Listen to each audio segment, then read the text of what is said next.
علی رسولہ الکریم اما بعد فاعوذ باللہ من الشیطان الرجیم بسم اللہ الرحمن الرحیم کذبت ثمود بالنذر فقالوا ابشرا منا واحدة نتبعه انا اذا لفی ضلال وسعر اولقی الذکر علیہ من بیننا بل هو کذاب اشر سیعلمون غدا من الکذاب الاشر انا مرسل الناقۃ فتنۃ لهم فارتقبهم واصطبر ونبئهم ان الماء قسمۃ بینهم كل شرب مختضر فنادوا صاحبهم فتعاطى فعقر فكيف كان عذابي ونذر انا ارسلنا عليهم صيحة واحدة فكانوا كهشيم المحتضر وَلَقَدْ يَسَّرْنَا الْقُرْآنَ لِلذِّكْرِ فَهَلْ مِن مُدَّكِرٍ كَذَّبَتْ قَوْمُ لُوطٍ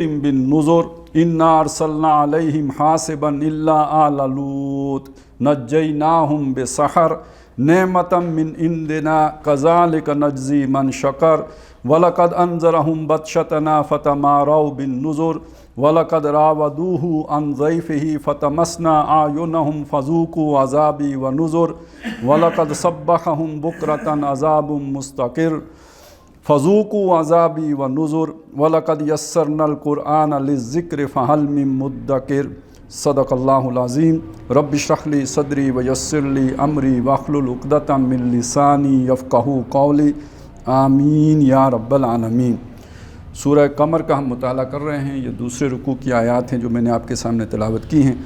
ان میں سے پہلی آیت دو آیات جو ہیں آیت نمبر 23 اور آیت نمبر 24 اس پر ہم گزشتہ نشست میں گفتگو کر چکے ہیں، لیکن چونکہ رکوع ایک ہی ہے اور اس کا مضمون آگے جڑ رہا ہے تو بس صرف میں ان آیات کا ترجمہ کر دیتا ہوں تاکہ اگلے مضمون کے ساتھ ان کا تعلق جڑ جائے۔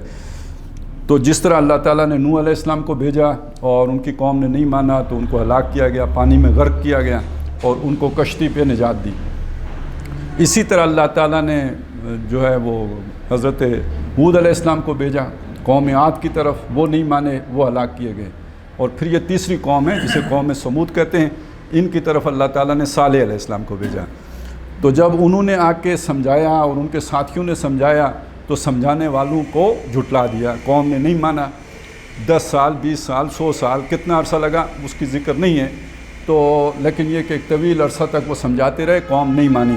اور قوم نے جو اعتراض کیا وہ یہ کیا کہ ہم ہی میں کا ایک آدمی جو انسان ہے وہ ہمیں سمجھانے آئے گا، اور ہے بھی اکیلا، یعنی اس کا کوئی جتھا بھی نہیں ہے، کوئی بڑی پارٹی نہیں ہے، ووٹ بینک بھی نہیں ہے اس کا، کوئی بڑی برادری بھی نہیں ہے، ایک اکلوتا بندہ، اس کی بات ہم مان لیں۔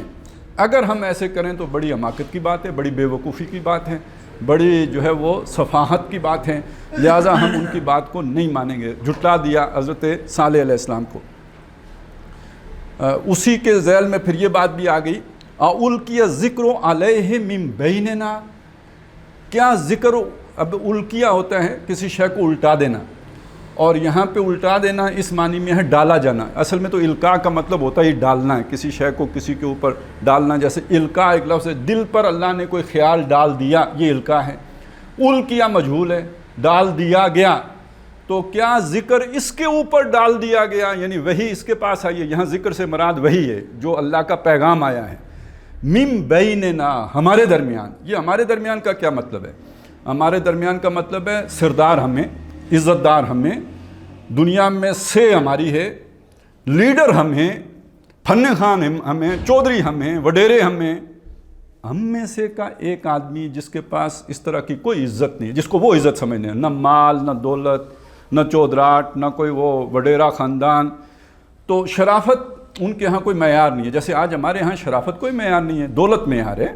ایک آدمی کون کامیاب آدمی ہے، کس آدمی کے ساتھ تعلق رکھنا چاہیے، کسے جھک کے سلام کرنا چاہیے، یا تو دولت مند ہو یا صاحب اختیار ہو، ڈنڈا بردار ہو، باقی اس کی حرکتیں کیسی ہوں، وہ کمینگی کتنی، یہ اس سے کوئی غرض نہیں ہے۔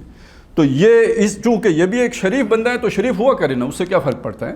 تو معلوم ہوا برباد ہونے والے معاشرے کے اندر اقدار الٹی ہو جاتی ہیں، اخلاق کی اہمیت نہیں رہتی، سچائی کی اہمیت نہیں رہتی، صداقت کی اہمیت نہیں رہتی، امانت داری کی اہمیت نہیں رہتی، شرافت کی اہمیت نہیں رہتی، اہمیت دنیا کے تعلقات کی رہ جاتی ہے، انفلوئنس کی رہ جاتی ہے، اور بندھنوں کی رہ جاتی ہے، حسب نسب کی رہ جاتی ہے۔ تو جب یہ اہمیت، یہ کسی بھی معاشرے کے برباد ہونے کی یہ پہلی نشانی ہے. یہ جو اوپر والا نیچے اور نیچے والا، یعنی جو شریف لوگ ہیں انہیں اوپر ہونا چاہیے. ان اکرمکم عند اللہ اتقاکم. تو جب متقی لوگوں کو عزت مل رہی ہو، جیسے اللہ عزت دیتا ہے تو معاشرے میں بھی مل رہی ہو، تو ایک شریف معاشرہ ہے، ایک اللہ والے لوگوں کا معاشرہ ہے. اور جہاں متقی لوگ ذلیل کیے جاتے ہوں اور بدکار لوگ عزت دیے جاتے ہوں اور وہ سینے پہ ہاتھ رکھ کے کہتے ہوں کہ جی ہم عزت والے ہیں. مطلب آج آپ کے معاشرے میں جو وہ بولڈ سین فلمانے والی فاحشہ عورتیں ہیں، طوائفیں، ان کو ہی وہ کہتی ہیں نا اللہ نے بڑی عزت دی ہے. قندیل بلوچ کو اللہ نے عزت دی ہے، وینا ملک کو اللہ نے عزت دی ہے. یعنی یہ اللہ نے تو عزت نہیں دی، یہ اس معاشرے نے عزت دی ہے. تو کیوں دی ہے؟ معاشرے کے نزدیک یہی عزت کا معیار ہے. تو پھر اس پر یہی ہے نا، وہ بھی کھیلنے والے، تو کوئی کھیلنے والا ہی کھیلے گا اس کے ساتھ. اُلقِیَ الذِّکْرُ عَلَیْہِ مِن بَینِنَا. تو یہ والا معاشرہ، اس میں شریف آدمی کو کوئی وقت نہیں دی جاتی، تو اس کو جس کی کوئی حیثیت، اس پر ذکر اتارا گیا ہے ہمارے درمیان. بل ہوا کذاب اشر، بلکہ یہ جھوٹا ہے. اب یہ دیکھیے ان کا کلام ہے، یہ اللہ کا، یعنی اللہ تعالیٰ ان کی بات کو نقل کر رہے ہیں. تو میں ترجمہ کروں گا تو ظاہر ہے جو بات اللہ نے اتاری ہے اس کا ترجمہ ہے کذاب. یہ فعال کا وزن ہے. کذب ہوتا ہے جھوٹ، کاذب ہوتا ہے جھوٹ بولنے والا، اور کذاب بہت زیادہ جھوٹ بولنے والا. جیسے فعال لما یرید، تو کر گزرنے والا جس کا بھی وہ ارادہ کرے، یعنی وہ رکنے والا نہیں. اسی میں وزن پہ دجال ہے، بہت فریبی، انتہائی فریبی. مکار اسی وزن پہ ہے. تو یہ سمجھ لیجئے کہ یہ جو یہاں پہ کذاب کا لفظ آیا ہے، تو یہ یعنی ان کی گستاخی، اس کا اندازہ لگائیں کہ رسول بلا رہے ہیں حق کی طرف، سچ کی طرف، نیکی کی طرف، راست بازی کی طرف، اور وہ کہہ رہے ہیں یہ سب کذابیت ہے، جھوٹ ہے. آخری زمانے کے بارے میں نبی صلی اللہ علیہ وسلم نے یہ بات فرمائی ہے کہ جو تم، یعنی ہر شے الٹی ہو جائے گی، نیکی برائی نظر آئے گی، برائی نیکی نظر آئے گی. یعنی یہ آخری زمانے کا ایک علامت یہ بھی ہوگی کہ لوگ نیکی کو برائی سمجھیں گے اور برائی کو نیکی سمجھیں گے، اور عزت کمینے آدمی کی جائے گی، اور جو سب سے کمینہ ہوگا وہ قبیلے کا سربراہ ہوگا. یہ ساری باتیں نبی صلی اللہ علیہ وسلم نے فرمائیں. اور یہ بھی امانت دار کو بددیانت سمجھا جائے گا اور بددیانت کو امانت دار سمجھا جائے گا، اور یہ بھی کہ جھوٹے کو سچا سمجھا جائے گا اور سچے کو جھوٹا سمجھا جائے گا. تو جیسے نیکی الٹی ہو جائے گی تو یہ بھی سب کچھ ہوگا. تو اس لیے کہ وہ پراپیگنڈے کے زور پر سب کچھ ممکن ہے. آپ جو چاہیں، جیسے چاہیں، اپنا نیریٹو جو ہے وہ منوا لیں لوگوں سے. یہی تو دجال بھی آ کے کرے گا کہ فرشتوں کی بات بھی وہ الٹی کر دے گا. یعنی ایک حدیث میں آتا ہے کہ اس دجال کے ساتھ 2 فرشتے ہوں گے، دائیں بھی بائیں بھی. وہ جب ایک فرشتے سے پوچھے گا دائیں والے سے کہ کیا میں رب نہیں ہوں، وہ کہے گا کذبت، تو نے جھوٹ بولا، یعنی تو رب نہیں ہے. یہ بات لوگوں کو سنائی نہیں دے گی. یعنی وہ کمیونیکیشن کا جو درمیانی وسیلہ ہے اس کا کنٹرول دجال کے پاس ہے. وہ بولا، لوگوں نے نہیں سنا. اب وہ اس سے پوچھے گا کہ کیا میں رب نہیں ہوں، وہ پہلے والے فرشتے کو کہے گا صدقتا، تو نے سچ بولا. یہ بات سارے لوگ سن لیں گے اور سمجھیں گے یہ کہ یہ فرشتہ کہہ رہا ہے کہ یہ دجال سچا ہے، یہ رب ہے. تو یہ ڈرامہ اگر ہم اپنی آنکھوں سے دیکھیں اور روزی دیکھتے ہیں، بولنے کے لیے بس ڈیٹ ہونا ضروری ہے نا، جھوٹ بولنے کے لیے. اب یہ چیز رسول کے ساتھ جب جوڑ دی جائے تو ذرا آپ اندازہ لگائیں رسول سے زیادہ صادق اور امین کون ہوگا، سچا کون ہوگا. اور اس کو اگر کوئی معاشرے میں کہا جا رہا ہو کذاب، اور معاشرے نے وہ بیانیہ مان لیا ہو، ظاہر ہے اگر لوگ رسول کی بات نہیں مان رہے تو کس کی بات مانی ہے؟ جنہوں نے رسول کو کذاب کہا ان کی بات مانی ہے، کذاب ہے. اگلا لفظ سنیے، اشر. یہ بظاہر لگتا ہے کہ یہ شریر سے بنا، یہ شریر سے نہیں بنا. شریر اصل میں شین رے مادہ ہے، یہ حمزہ شین رے مادہ ہے، اور اس کا مطلب ہوگا بڑائی مارنے والا. یعنی جیسے ہوتا ہے چھوڑنے والا، جیسے ہم کہتے ہیں فلانا بڑا چھوڑو ہے.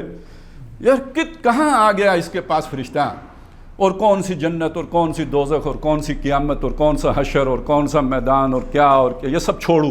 یعنی یہ لمبی چھوڑنے والی باتیں. تو جیسے آپ کسی آدمی کو گپی کہتے ہیں، یا جیسے آدمی کو کہتے ہیں کہ بھائی یہ ہمارے یہاں تو کہتے ہیں نیلیاں کپنا، وہ جو نیلیاں کپنے والا محاورہ ہے یہ وہ ہے جو یہاں پہ، یعنی یہ تو کیا بات ہے، یہ کہاں ہو سکتا ہے. جیسے مشرکین مکہ کہتے تھے ہیہاتا لما توعدون، کہاں ہو سکتا ہے، کہاں ہو سکتا ہے، کیا باتیں ہیں جو محمد کر رہے ہیں، یعنی یہ ہاؤ اٹس پاسبل، یہ کیسے ہو سکتا ہے، نیور، یہ کبھی نہیں ہو سکتا. یہ وہ بات ہے جو اس ایک لفظ میں آ گئی. یہ خواہ شیخی بگاڑ رہے ہیں، یہ اپنے پاس سے گپ چھوڑ رہے ہیں، یہ بڑائی مار رہے ہیں. اچھا، اس میں بڑائی والا جو تصور ہے یہ بہت اہم ہے. جو لوگ بڑے ہوتے ہیں معاشرے میں، ایسے معاشرے میں ظاہر ہے بڑے ہونے کی بنیاد کیا ہوتی ہے؟ دولت. بڑے ہونے کی بنیاد کردار نہیں ہوتا، دولت ہوتی ہے، اختیارات ہوتے ہیں جو ان کے پاس ہیں. تو وہ یہ سمجھتے ہیں کہ جن لوگوں کو اس ذریعے سے بڑا ہونے کا موقع نہیں ملا وہ اپنے نیکی کے راستے بڑے ہونے کی کوشش کر رہے ہیں. ہوتا بھی ہے، ایسا نہیں ہے، لوگ اس راستے سے بڑا بننے کی کوشش کرتے بھی ہیں، یہ بھی ایک شیطانی چکر ہے. اور بہت سے جیسے سامری بڑا بننے کی کوشش کرتا تھا تو نیکی کے راستے بڑا بننے کی کوشش کی نا، اسپرچولیزم کے ذریعے سے. اب اسپرچولیزم ایک مسٹری ہے. آپ کو کیا، آپ کو خواب آیا، آپ تیقن سے کہہ سکتے ہیں کہ شیطان کا آیا یا رحمان کا آیا؟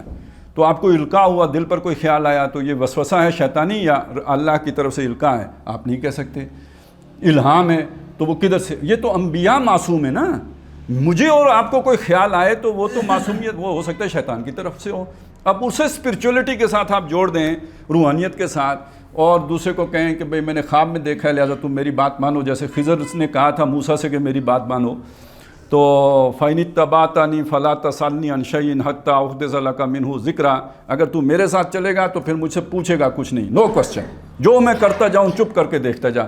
تو یہ یعنی بدترین آمریت مذہبی آمریت ہوتی ہے. یعنی آپ فرعون کے مقابلے میں گردن اکڑا کے، گردن ہی جائے گی نا. آپ جو ہے نا کسی اور قارون کے مقابلے میں کھڑے ہو جائیں گے، ٹھیک ہے، پیٹ پہ ہی لات مارے گا، اس کے پاس وسائل ہیں دنیا کے، نوکری سے نکال دے گا، یہی کچھ کرے گا نا. حامان کوئی جبر کر دے گا، قید کر دے گا. لیکن یہ جو مذہبی ہوتے ہیں نا، جس کے ساتھ مذہبی روحانیت جڑی ہوئی ہوتی ہے، اس میں تو بندہ دائیں بائیں ہو ہی نہیں سکتا، آنکھیں بند کر کے ہر بات مانتا ہے. اور پھر جہاں پہ جھوٹا نبی مانا گیا ہو کسی کو، جیسے غلام احمد قادیانی کو جن لوگوں نے مان لیا، اب اس کے بعد اس سے دائیں بائیں کیسے ہوں گے؟ تو جتنی بدترین آمریت مذہب کے راستے سے آتی ہے نا، جھوٹے مذہب کے راستے سے، اتنی بدترین آمریت کسی راستے سے نہیں آتی. تو اسی لیے آج کل دنیا میں، پھر پوری دنیا میں ایک ٹرینڈ جا رہا ہے جو یعنی ہندو مت کا احیاء ہو رہا ہے، ٹھیک ہے، اور ادھر جو ہے کرسچینٹی کا احیاء ہو رہا ہے. یہ سب کیوں ہو رہا ہے؟ اب جا کے سرمایہ داروں کو اس بات کی سمجھ آئی ہے کہ بہترین طریقہ لوگوں کو نتھ ڈالنے کا یہ ہے کہ ان کو مذہبی توق پہنا دو، وہ پھر دائم اللہ کی رضا مان کر ہر بات ماننے کے لیے کھوتے بن جاتے ہیں، دولتی نہیں مارتے. پھر یہ مزے کی بات ہے. تو آپ اگر انہیں حقوق کا تصور دیں گے، آپ بتائیں گے بھائی تمہارے کوئی ڈیموکریٹک رائٹس بھی ہیں تو ہیومن رائٹس بھی ہیں، تو تم ہیومن ہو، تو یہ چکر چلائیں گے تو وہ پھر اپنے حقوق، پھر جھگڑا ہے، پھر مطلب ہماری اور ان کی جو ہے آپس میں کشمکش ہے. لہٰذا ان کو اس نیکی کے راستے وہ کرو. تو یہ اب دو باتیں وہ کہہ رہے ہیں، ایک یہ کہ یہ ویسے گپے مار رہے ہیں، اور دوسری بات یہ کہہ رہے ہیں کہ یہ ہمارے کلب میں شامل ہو رہا ہے نیکی کے راستے. ہم سردار لوگ، ہم رولنگ ایلیٹ ہیں، اور یہ عوام الناس میں بلڈی سویلین ہے. اب یہ اٹھ کے نیکی کے راستے ہمارے اس رولنگ ایلیٹ میں حصہ دار بننا چاہتا ہے، یہ اس کلب کا ممبر بننا چاہتا ہے. یہ معنی بھی اس کے اندر شامل ہے. سَيَعْلَمُونَ غَدًا مَنِ الْكَذَّابُ الْأَشِرُ. اب اللہ تعالیٰ کا غضب بڑھکا اس پہ. جب اللہ کے رسول کے ساتھ یہ معاملہ ہوا، جیسے پہلے آیا تھا نا، نوح علیہ السلام نے جب کہا کہ مجھے تو انہوں نے دبا لیا ہے، انی مغلوب فانتصر، اے اللہ تو بدلہ لے، تو یہاں انڈرسٹوڈ ہے.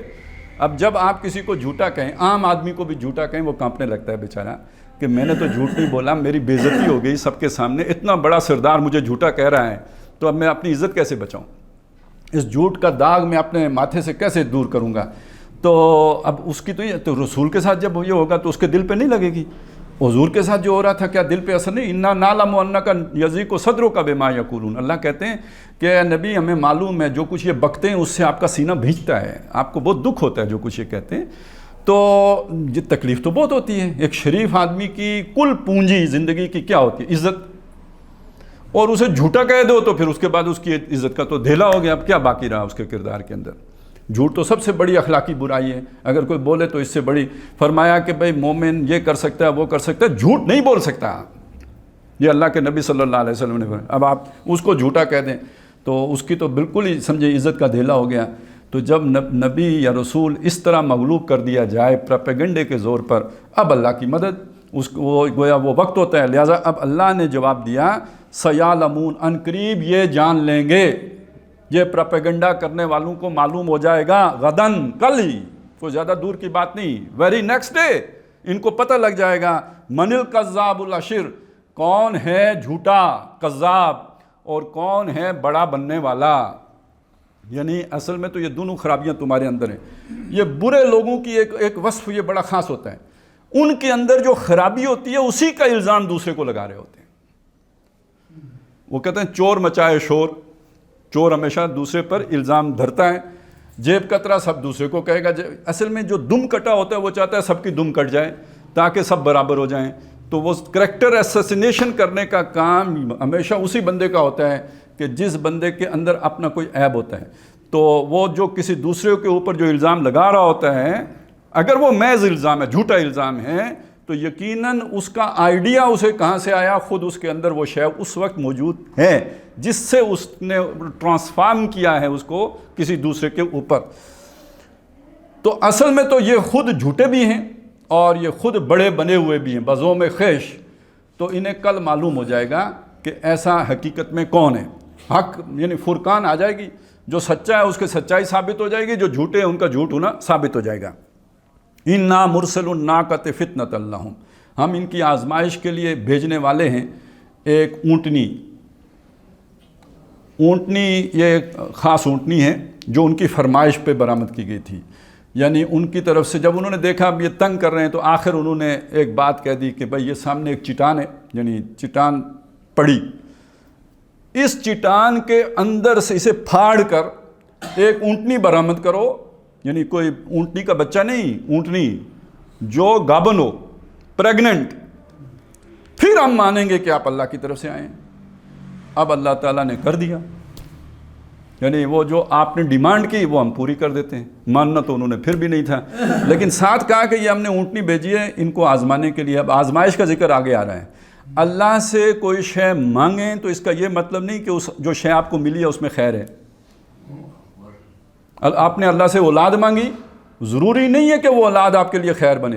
دے دے گا اللہ, آپ نے مانگا دے دے گا. بلکہ بعض تو اللہ والے تو یہ بھی کہتے ہیں نا کہ مانگی ہوئی چیز کی آزمائش بہت بڑی ہوتی ہے. ویسے اللہ نے اولاد دے دی تو ہو سکتا ہے کوئی اتنی بڑی مصیبت نہ آئے, وہ کوئی بہت, بلکہ ہمارے اپنے ہی ایک پیر صاحب ہیں تو ان کے بارے میں مطلب وہ چچا زاد تھے, ایک طرف سے بھی لڑی چلی دوسری طرف سے بھی لڑی چلی. تو ایک لڑی والے نے دوسروں والوں کے جن کے پاس گدی تھی ان کے بارے میں کہا کہ ہمارے بزرگوں کی اولاد نہیں تھی, اللہ سے لڑ لڑ کے لی ہے تو یہ اشر ہے. تو یہ بات ذہن میں رکھیں. یہاں بھی انہوں نے مانگی اونٹنی, آ گئی اونٹنی, لیکن اونٹنی نے آ کے کیا کیا, فتنۃ اللہ, یہ ان کے لیے فتنہ ہے. یہ اونٹنی ان کے لیے نعمت نہیں ہے, فتنہ ہے. فرتقبہم, اے نبی آپ ان کو دیکھتے رہیے, وصطبر, اور ذرا تھوڑی ان کی باتیں برداشت کیجیے, ڈٹے بھی رہیے, جمے بھی رہیے, اور باتیں جو بھی جھیلیے, ذرا صبر کیجیے. اب آیا وہ فتنہ کیا تھا. وَنَبِّئْهُمْ, ان کو بتا دیجیے, ان کو یہ بات واشگاف کر دیجیے, ان الماء قسمۃ بینہم, کہ وہ جو پانی ہے اس کی تقسیم ہے ان کے مابین. مسئلہ کیا بنا؟ مسئلہ یہ بنا کہ وہ اونٹنی جو پہاڑ سے نکلی تھی, ظاہر ہے وہ تو اسپیشل پروٹوکول والی اونٹنی تھی, وہ کوئی عام اونٹنی تھوڑی تھی جو پہاڑ سے نکل کے آئے. ایک تو اونٹنی کے بطن سے پیدا ہو تو وہ تو عام معمول کی اونٹنی ہے, یہ جو پہاڑ پھاڑ کے آئی ہے تو یہ عام اونٹنی نہیں ہے, یہ خاص اونٹنی ہے. اس کی روب, اس کی دہشت, اس کا دبدبہ اتنا ہے کہ یہ جدھر جاتی ہے باقی جانور بھاگ جاتے ہیں. اب کھانا تو اس نے بھی ہے, وہ چراگاہ جائے گی تو باقی سارے جانور بھاگ گئے, وہ پانی پینے جائے گی سارا پانی پی جائے گی, باقی جانور بھاگ جائیں گے. تو ذرا آپ تصور کریں آج سے 50 سال پہلے کا اپنے علاقے میں, کہ جب بنیں ہوتی تھیں یا اس طرح چراگاہیں ہوتی تھیں, ظاہر نہ بھوسا آتا تھا نہ کچھ اور تھا, یہی کچھ تھا جو ہمارے پاس ہے.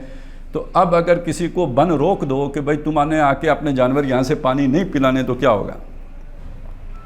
ان کے ساتھ بہت بڑا مسئلہ ہو گیا کہ ہمارے جانور تو سوکھ کے مر جائیں گے, نہ یہ کھا سکتے ہیں نہ یہ پی سکتے ہیں. تو وہ اب پہنچے حضرت صالح علیہ السلام کے پاس کہ بھئی یہ اونٹنی, یہ وہ جو ایک تو ہوتا ہے نا آدھے نبرے تو آدھے سارے ٹبرے, وہ بات بھی نہیں ہے, یہ سارے کا سارا جو ہے سموچا وہ اونٹنی. اس نے کہا میرا ہے یہ, یعنی یہ تو کوئی مقدس گائے سے بڑی چیز ہو جاتی ہے نا. مقدس گائے تو پھر اپنے حصے کا کھاتی ہے, یار چلو زیادہ کھا لیتی ہے, کچھ دوسروں کے لیے بھی چھوڑ دیتی ہے. یہ اونٹنی کسی کے لیے نہیں چھوڑتی تھی, شاید ایسی ہی اونٹنی ہمیں بھی ملی ہے لیکن وہ ایک علیحدہ کہانی ہے. تو یہ اب سمجھ لیجئے کہ یہ والی اونٹنی جو ہے نمبر 1 اونٹنی, یہ سارا چٹ کر جاتی تھی. انہوں نے کہا جی کچھ نیو سوشل کانٹریکٹ, نیا کوئی آئین بناتے ہیں, اس اونٹنی کا کوئی مسئلہ حل کریں. اس پر پھر حضرت صالح علیہ السلام نے اللہ تعالیٰ کے اذن سے باری مقرر کر دی کہ ایک دن اونٹنی کا کلم کلا, پانی بھی وہی پیے گی, صرف وہی پیے گی, اور چارہ بھی وہی چرے گی. کوئی یعنی وہ دن کرفیو کا دن ہوگا, وچ مرزا یار کلا پھرے گا, اور کوئی دوسرا اس کو اندر مداخلت کرنے نہیں آئے گا. نیکسٹ ڈے وہ آرام کرے گی, جو کھایا پیا ہے اسے ہضم کرے گی, اور باقی لوگوں کی آئیں جانور چراگاہوں میں اور یہ کریں. اب آپ جو مال مویشی رکھتا ہے اسے پتہ ہے کہ اس کا مطلب یہ ہے کہ پروڈکشن آدھی ہو جائے گی. ایک دن کھائیں گے, ایک دن کھائیں گے ہی نہیں تو پروڈکشن آدھی ہو جائے گی. تو یہ مہینہ چلا, 1.5 مہینہ چلا, 2 مہینے چلے, آخر بندہ یہ مصیبت کب تک برداشت کرے. اب انہوں نے پھر پروگرام بنایا, یعنی اس زمانے کا مارشل لا لگانے کا. تو وہ انہوں نے کیسے لگایا؟ فَنَادَوْا صَاحِبَهُمْ, لفظی ترجمہ ہوگا اسے, انہوں نے پکارا اپنے صاحب کو, چیف کو, جو ان کا بڑا تھا. وہ سارے جو بھی تھے, ان کا جو گرو تھا اس کو انہوں نے پکارا. لیکن اس مفسرین نے ایک بات اور لکھی ہے کہ یہ کوئی عورت تھی فاحشہ, بیڈ کریکٹر, وہی جن کی عزت ایسے معاشرے میں ہوتی ہے, عزت دار عورت تھی. اب عزت دار کو انورٹڈ کاماز میں رکھیے, تو اس معاشرے کی عزت دار عورت تھی, وہ جو بھی نائکا ٹائپ. تو اس نے پھر پکارا اپنے کسی یار کو جو بدماش تھا. ظاہر ہے ان کے پاس کون جائے گا, شریف آدمی تو نہیں جاتا, تو کوئی بدماش ہی تھا جو ہاتھ چھوڑ قسم کا, اور اس کے بھی جانور ہوں گے. ظاہر ہے یہ تو صرف آج کے دوری کی بات تو نہیں ہے کہ منی لانڈرنگ میں ہی کام آئیں گی, یہ پہلے بھی یہ سارا کچھ ساتھ ساتھ ہی چلتا تھا. تو جب اس نے اس کو فرمائش کی تو یہ عشق بڑی پیڑش ہے, اس نے نہ آؤ دیکھا نہ تاؤ, فتعاتا, اس نے ہاتھ چلایا, فعقر, اس کے پاؤں کاٹ دیے, اونٹنی کے, اللہ کی اونٹنی کے پاؤں کاٹ دیے اس نے.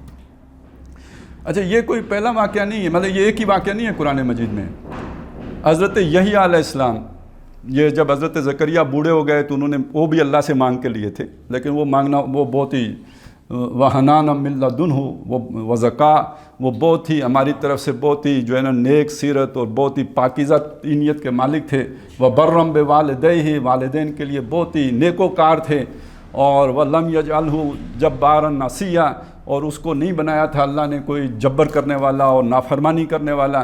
اور وَسَلَامٌ عَلَيْهِ يَوْمَ وُلِدَ وَيَوْمَ أَمُوتَ وَيَوْمَ أُخْرِجَ حَيًّا, تو اس پر سلام ہے. وَبَعَثَ حَيًّا, جب وہ پیدا ہوا اور جس دن وہ مرے گا اور جس دن وہ دوبارہ اٹھایا جائے گا. یہ یحییٰ علیہ السلام ہے بڑا, یعنی یہ بھی معجزاتی طور پر پیدا ہوئے تھے, بلکہ ایک اعتبار سے عیسیٰ علیہ السلام سے بڑا معجزہ ہے, کیونکہ عیسیٰ علیہ السلام کا معاملہ یہ ہے کہ حضرت مریم تو جوان تھی, وہ تو صرف ایک کن کا ہی مسئلہ بیچ میں آیا, نطفے کی جگہ کن آ گیا. ادھر تو معاملہ یہ ہے کہ حضرت زکریا علیہ السلام اس عمر کو پہنچ گئے ہیں جو خود وہ کہہ رہے ہیں کہ میں تو اب بوڑھا ہو کے اکڑ گیا ہوں, یعنی یہ میرا اب فنکشن ختم ہو گیا ہے, یہ جو اولاد پیدا کرنے والا فنکشن ہے. بیوی میری ہمیشہ سے بانجھ ہے. وکانت امراتی عاقر, تو یہاں تو مطلب ہمیشہ اللہ نے عیسیٰ علیہ السلام کا جب ذکر کیا سورہ آل عمران میں بھی اور سورہ مریم میں بھی, پہلے ان کا ذکر کیا ہے. وہ یہی بات بتائی ہے, یار وہ تمہیں مشکل لگتا ہے, یہ تو اس سے بھی مشکل تھا, دونوں کا آپس کا ربط تو یہ ہے. تو یہ یحییٰ علیہ السلام یعنی اللہ کے اتنے برگزیدہ, اتنے پاکیزہ. اچھا ان کے بارے میں یہ بھی آتا ہے کہ ان کو عورتوں سے رغبت ہی نہیں ہوگی. یعنی یہ جب سورہ آل عمران میں جب اللہ نے کہا نا کہ آپ کی دعا میں نے سن لی ہے اور میں نے آپ کو ایک غلام عطا کیا ہے, اور اس میں یہ بھی ہے کہ وہ حصور ہوگا. حصر یعنی وہ اپنے اندر ہی محصور لینے والا ہوگا, عورتوں سے اسے کوئی رغبت نہیں ہوگی. یہ ہیں حضرت یحییٰ علیہ السلام. یہ کیسے دنیا سے گئے ہیں یہ پتہ ہے؟ جب ایک شہزادے کو ایک فاحشہ عورت نے کہا کہ یہ شخص مجھے ناپسند ہے, مجھے اس کا سر چاہیے, یہودی شہزادہ, وہ اس شہزادے نے حضرت یحییٰ علیہ السلام کا سر قلم کر کے اس فاحشہ کے گود میں آ کے ڈال دیا. رقاصہ تھی, کوئی رقص کرنے والی. تو یہ یعنی یہ اس طرح کی خواتین جو بے حیا, جو اس طرح کی طوائف قسم کی خواتین ہوتی ہیں, یہ معاشرے میں ایسے معاشروں میں بہت اثر و رسوخ کی حامل رہی ہیں. اور بہت اثر و رسوخ کی عامل اس درجے میں بھی رہی ہیں کہ نبیوں کو قتل کرانے میں ان کی خواہشات کا عمل دخل رہا ہے۔ یہ اونٹنی بھی ایک ایسی خاتون کے فرمائش پر قتل کی یا وہ مار دی گئی یا اس کی کونچیں کاٹی گئیں، اور وہ معاملہ بھی حضرت یحییٰ علیہ السلام والا بھی ایک ایسی خاتون کے ذریعے سے ہوا۔ تو یہ ماضی کی باتیں سنا رہا ہوں، حال پر چسپاں ہوتا ہو تو میرا کوئی اس میں قصور یا دخل نہیں ہے، لیکن ایک جیسے معاشروں کے اعمال ایک جیسے ہوتے ہیں، کرتوتیں بھی ایک جیسی ہوتی ہیں، کردار بھی ایک جیسے ہوتے ہیں، نام مختلف ہوتے ہیں۔ فناداؤ صاحبہم، تو پکارا، ندا سے یہ بنا ہے، پکارا انہوں نے صاحبہم اپنے بڑے کو، فتعاطا اس نے ہاتھ چلایا، یعنی وہ جیسے تلوار چلاتے ہاتھ چلایا، فعقر اس کی کونچیں پاؤں اس کے کاٹ دیے۔ تو جب یہ ہو گیا، اللہ کی اونٹنی کے پاؤں کٹے تھے نا، تو پھر اس کے بعد عذاب آ گیا۔ وہ فرشتہ آیا، اس نے ایک چیخ ماری، اور ان کانت اللہ صیحۃ واحدۃ، تو وہ ایک ہی چیخ سے سارے بجھ گئے، وہ ساری ان کی اکڑ خون جو ہے وہ ختم ہو گئی۔ فکیف کان عذابی ونذر، تو کیسا ہے میرا عذاب، سمجھ آیا؟ ایسا ہوتا ہے۔ اور میرا کھڑکھڑانا، میرا خبردار کرنا، میرا وارن کرنے کے بعد بھی جس کے کان نہ کھلیں تو پھر اس کا حشر کیا ہوتا ہے، نہیں سمجھ آیا؟ یہ ہوتا ہے۔ اس قوم کے اس واقعے میں ایک سبق ہے ہر اس معاشرے کے لیے جو اس طرح کی کرتوتیں کرتا ہو۔ اِنَّا أَرْسَلْنَا عَلَيْهِمْ صَيْحَةً وَاحِدَةً، آ گیا، ہم نے ان پر بھیجی ایک تیز چنگاڑ۔ آپ سوچیں، ایک زور کی آواز آئی۔ انسان ایک بڑی ہی کمزور شے ہے، ویسے تو ہم بڑے فن خان بنتے ہیں، ایک معمولی سی اگر آواز بلند آ جائے ہمارے کانوں کے پردے پھٹ جاتے ہیں، ہم زندہ نہیں رہ سکتے۔ تو ایک زور کی آواز آئی، واحدتاً فکانو، اور صرف یہ نہیں ہوا کہ کانوں کے پردے پھٹے، وہ کوئی بہت ہی زور کی بہت تیز آواز تھی، کیونکہ اصل میں اب ہمیں معلوم ہے کہ ساؤنڈ کی ویوز ہوتی ہیں، جیسے ہوا کی لہریں ہیں اسی طرح آواز کی بھی لہریں ہیں۔ یہ لہریں جب آ کے کسی باڈی کے ساتھ ٹکراتی ہیں تو اگر باڈی ان کو برداشت، اس تھرسٹ کو برداشت نہ کر سکے تو وہ اڑ جائے گی۔ جیسے ایٹمی حملہ جو دھماکہ ہوگا نا، تو اس میں ایک ویو تو آئے گی آگ کی، ایک ساؤنڈ کی ویو بھی ہے، اور ساؤنڈ کی ویو بھی، یعنی یہ جو بلڈنگیں اڑا دے گی یہ ساؤنڈ کی ویو اڑا دے گی، تو اس کے اندر بڑی طاقت ہوتی ہے۔ یہ سمندر کے اندر یہ جو آبدوزیں غرق کی جاتی ہیں، اس کے اندر سارا ساؤنڈ، یعنی کوئی جا کے کوئی اس کو راکٹ یا کوئی میزائل ہٹ نہیں کرتا، ایک خاص ریڈیس کے اندر اگر آپ نے دھماکہ کریٹ کر دیا، وہ خود بخود آبدوز ختم ہو جائے گی۔ اتنی تیز ساؤنڈ ویوز جاتی ہیں پانی کے اندر، مچھلیاں بھی مر جاتی ہیں ساری۔ تو وہ ایک آواز تھی کہ جس نے ان کو کر دیا، فکانو کا حشیم المختضر، جیسے روندی ہوئی باڑ ہو، پلار جاننے ہو کانٹوں کا، وہ عام طور پہ جب آپ نئی فصل لگاتے ہیں تو ایک باڑ لگا دیتے ہیں، اور وہ 5-6 مہینے ادھر فصل تیار ہوتی ہے، ادھر باڑ جو ہے چورا چورا ہو چکی ہوتی ہے، بس اس کی اتنی ہی عمر ہوتی ہے، وہ روند، پھر اس پہ سے جانور گزرتے ہیں وہ روندی جاتی ہے، تو وہ اس طرح روندے ہوئے ہو گئے، یعنی صرف کانوں کے پردے نہیں پھٹے۔ اس سے پہلے یہ بات آ چکی ہے کہ وہ جو قوم عاد ہلاک ہوئی تھی وہ پڑے ہوئے تھے کانہم اعجاز نخل منقعر، جیسے کھجور کے تنے پڑے ہوئے، وہ صحیح سالم پڑے ہوئے تھے، مرے ہوئے پڑے۔ یہ ان کا معاملہ یہ نہیں ہوا، ان کا کچھ عمر نکل گیا، یہ بلڈوز ہو گئے، ان کو تو مطلب یوں سمجھ لیجئے کہ جیسے بالکل چورا چورا کر دیا گیا۔ کحشیم المختضر، وَلَقَدْ يَسَّرْنَا الْقُرْآنَ لِلذِّكْرِ فَهَلْ مِن مُدَّكِرٍ، یہ سمجھنے کے لیے قرآن ہم نے آسان بنایا ہے، باقی وہ اس کے احکام نکالیں گے تو مشکل ہے، یہ سمجھنے کے لیے کیا مشکل بات ہے۔ اتنی بات تو جو آدمی ایک دن بھی اسکول نہیں گیا اس کو بھی سمجھ آ جائے گی کہ یہ اگر کریں گے اللہ کے پیغام کے ساتھ تو یہ ہوگا، یہ کون سا مشکل کام ہے۔ تو ہم نے قرآن کو اس اعتبار سے بہت آسان کیا ہے، تو کوئی ہے نصیحت پکڑنے والا۔ اب اس میں اصل بات کیا ہے، وہ بھی رسول تھے، یہ بھی رسول ہیں جو تمہارے درمیان ہیں، مکے والوں بیٹھے ہوئے ہیں اور بات تمہیں پہنچا رہے ہیں، تو انہوں نے نہیں مانا تو ان کا یہ ہوا، تو تم نہیں مانو گے تو تمہارا بھی وہی ہوگا۔ کذبت قوم لوط بالنذر، اسی طرح قوم لوط نے بھی اپنے جو بھی خبردار کرنے والے تھے ان کو جھٹلایا۔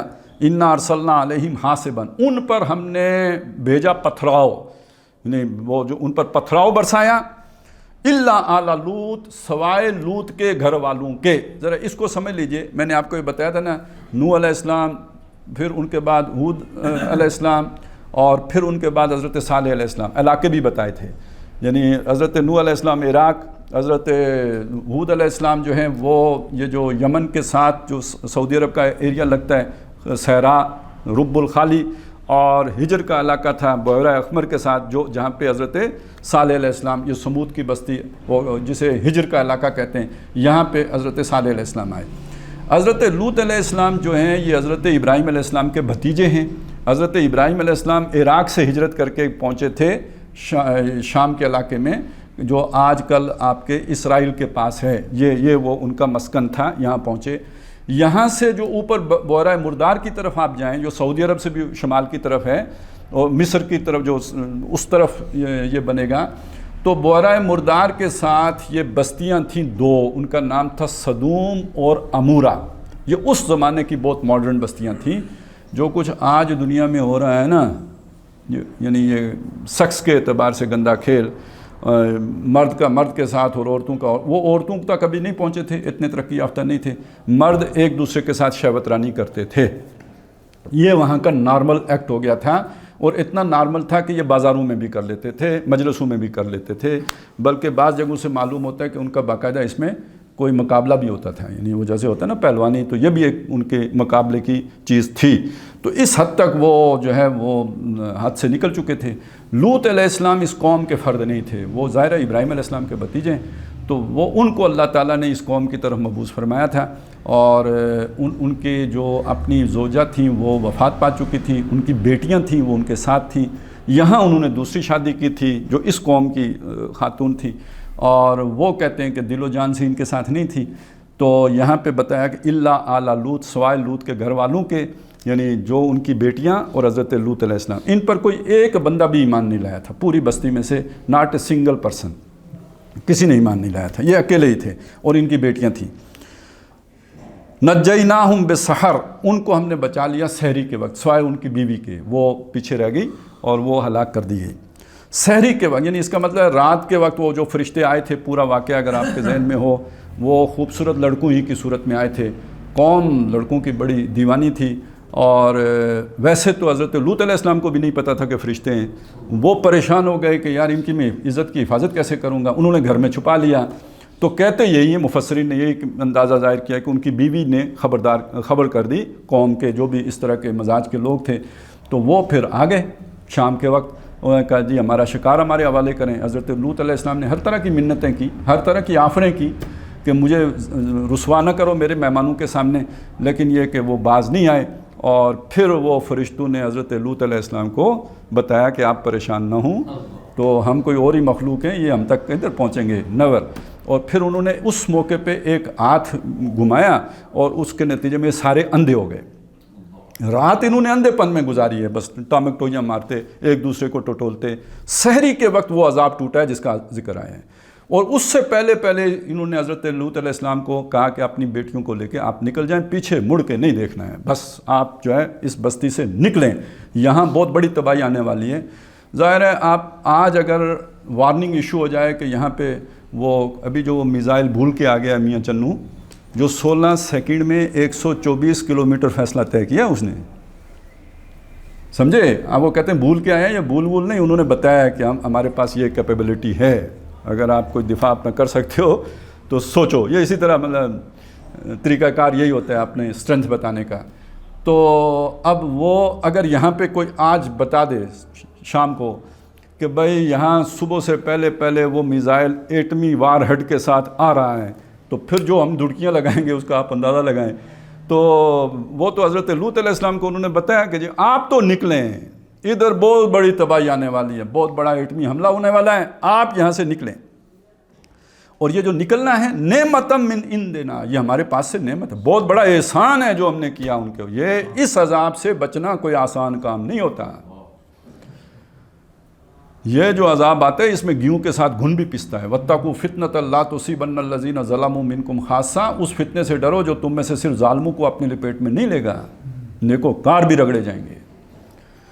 سوائے کوئی خصوصی نعمت اللہ کی ہو، فضل ہو، بڑا احسان ہو کہ ان کو بچا، جیسے کشتی پہ حضرت نوح علیہ السلام کو بچا، ایسے ہی حضرت لوط علیہ السلام کو راتوں رات نکلنے کا حکم ملا۔ کذالک نجزی من شکر، ایسا نہیں ہے، ہم نیکوکار شکر گزاروں کو، قدردانوں کو، جنہوں نے ہمارے لیے اپنا سب کچھ لگا دیا ہو، ہم بھی جو ہے نا آؤٹ آف باکس جا کے ان کی مدد کرتے ہیں۔ جنہوں نے حساب کتاب کا لگایا ہو ٹھیک ہے، یہاں پہ رگڑے جائیں گے، آخرت میں اللہ چھانٹ کے علیحدہ کر دے گا، جنت میں چلے جائیں گے۔ لیکن جس نے بلا جھجک اپنا سب کچھ لگا دیا ہو اس کو، پھر یہاں بھی اسی طرح نکالتے ہیں، جو اسے آخرت پر کیوں رکھیں، ادھر بھی بچائیں گے اس کو۔ اور یہ آج بھی ہے کہ جو لوگ نہیں انل منکر کرتے رہتے ہیں، بات اس کے بدلے میں باتیں سنتے ہیں، گالیاں کھاتے ہیں، ٹرولنگ ہوتی ہے ان کی، وہ ٹھیک ہے، وہ اللہ تعالیٰ کے ہاں آخرت میں نہیں، یہ دنیا میں بھی اگر عذاب آئے گا تو اللہ تعالیٰ ان کو بچائے گا۔ یہ جو ہے اللہ کے نبی صلی اللہ علیہ وسلم نے بھی اس کی طرف اشارے فرمائے، قرآن مجید میں بھی ہے۔ تو کذالک نجزی من شکر وَلَقَدْ أَنذَرَهُمْ بَطْشَتَنَا، وہ حضرت لوط نے بھی اس قوم کو ہماری پکڑ سے خبردار کیا تھا۔ ایسا نہیں ہے کہ یہ بے جانے مارے گئے، نہ، ان کو بتایا تھا حضرت نوح علیہ السلام نے کہ اگر تم باز نہ آئے تو یہ تم پر مصیبت ٹوٹے گی۔ فَتَمَارَوْا بِالنُّذُرِ، لیکن یہ کہ انہوں نے خبردار کرنے میں شبہات پیدا کیے۔ وہ نہیں ہوتا کہ بھئی یہ کیسے ہوگا، یہ ویسے ہوگا، یہ یوں ہوگا۔ آج کل آپ دیکھتے ہیں نا کہ یہ ادھر چلا گیا، وہ ادھر پھدک گیا، یہ جو مینڈکوں کی پنسیری کا ڈرامہ لگا ہوا ہے، تو یہ ہوگا، کامیاب ہوگی عدم اعتماد، کہ نہیں کامیاب ہوگی عدم اعتماد۔ تو اب اس کے پیچھے جو جس پارٹی کا صوت ہوتا ہے نا، تو جب دوسری طرح کا بیانیہ آتا ہے تو وہ اس میں کوئی نہ کوئی مطلب اس طرح کا سوال کھڑا کرتا ہے۔ تو یہاں کس کے مقابلے میں سوال کھڑے کیے جاتے تھے؟ جب حضرت لوط علیہ السلام خبردار کرتے تھے کیسے ہوگا، یہ پہاڑ کیسے جو ہے وہ ٹل جائے گا، یہ عذاب، اتنے لوگ، یہ چڑیاں، ان کا کیا قصور ہے؟ یہ جیسے آج بھی بہت سے لوگ زلزلہ آتا ہے کہتے ہیں جی یہ بے حیائی تو لاہور میں ہو رہی ہے، تو مظفر آباد میں کیوں زلزلہ آ گیا؟ شبہ پیدا کر دیا نا، یعنی یہ اللہ نے نہیں بھیجا، اصل میں کہنا یہ چاہ رہے ہوتے ہیں۔ تو اسی طرح کے شبہات جو ہیں وہ اس قوم نے بھی کھڑے کیے خبردار کرنے والوں کی باتوں پر۔ وَلَقَدْ رَاوَدُوهُ عَنْ ضَيْفِهِ، اور اس کے مہمانوں کو اس کے ہاتھ سے چھیننا چاہا۔ وہ جو فرشتے مہمان بن کے آئے تھے انہوں نے چاہا کہ ان کو پھسلا کے لے جائیں۔ فَتَمَسْنَا أَعْيُنَهُمْ، تو ہم نے ان کی پہلے آنکھیں مسخ کر دی، ان کی آنکھیں جو ہے وہ موند دیں۔ فَذُوقُوا عَذَابِي وَنُذُرِ، تو چکھو میرے عذاب کا مزہ اور خبردار کرنے کا مزہ۔ وَلَقَدْ صَبَّحَهُمْ بُكْرَةً، یہ تو ہوا نا، وہ آنکھیں تو پہلے ان کی جو ہے وہ مٹا دی، اور صبح کے وقت ہم نے الٹا دیا، بھیج دیا ان پہ، مسلط کر دیا ان کے اوپر عذاب مستقر، وہ عذاب جو ٹھہر چکا تھا۔ اس میں ایک تو وہ پتھراؤ والا معاملہ ہے، ایک جگہ پہ آتا ہے جعل عالیہم سافلہم، ان کے اوپر کو نیچے کر دیا، یعنی وہ پوری بستی اٹھا کے الٹا دی، الٹ گئی، اور ساتھ پتھراؤ، یعنی ان پر ایک عذاب نہیں آیا ہے، آنکھیں مسخ ہونا علیحدہ عذاب آیا ہے، وہ اس کے ساتھ ساتھ جو ہے نا یہ پتھروں کا برساؤ یہ علیحدہ ہے، اور تل پٹ کر دینا جعل عالیہا سافلہا یہ علیحدہ ہے۔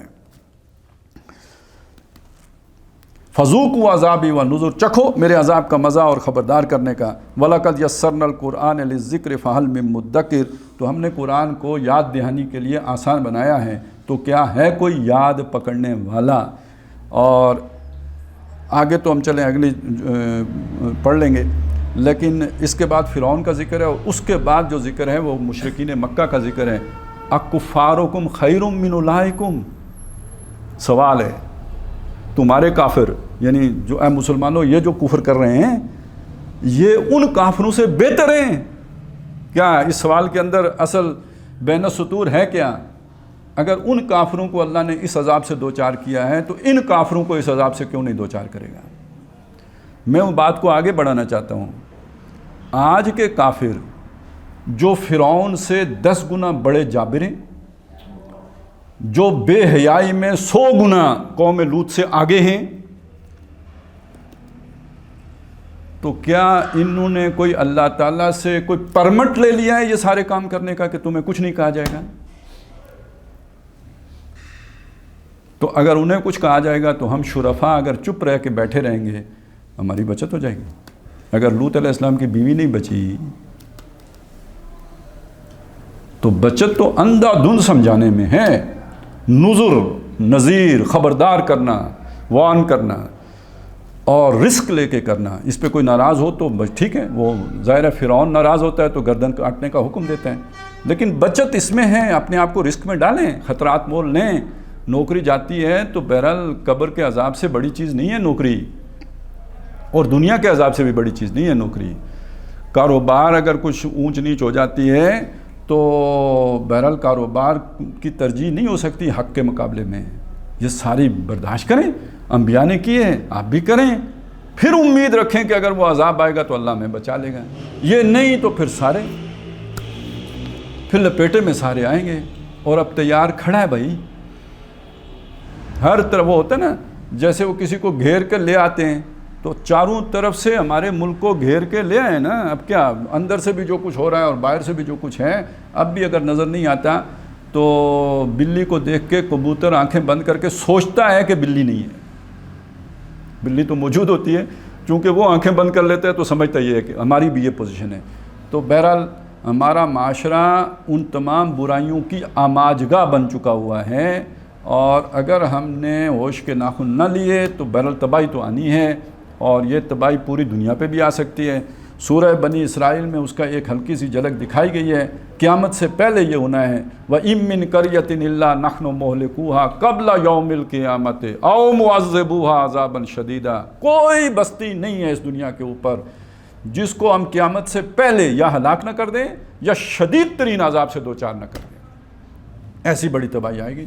کان ذالک فی الکتاب مستورا، یہ اللہ کے ہاں علم، جو بھی اللہ کا علم قدیم ہے اس میں پہلے سے یہ چیز درج ہے، یہ وہ تقدیر ہے جو ٹل نہیں سکتی، یہ تو ہونا ہے۔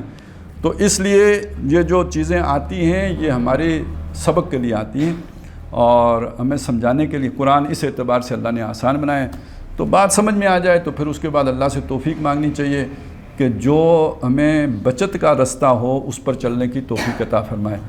بارک اللہ لی و لکم فی القرآن العظیم و نفعنی و ایاکم بالآیات و الذکر۔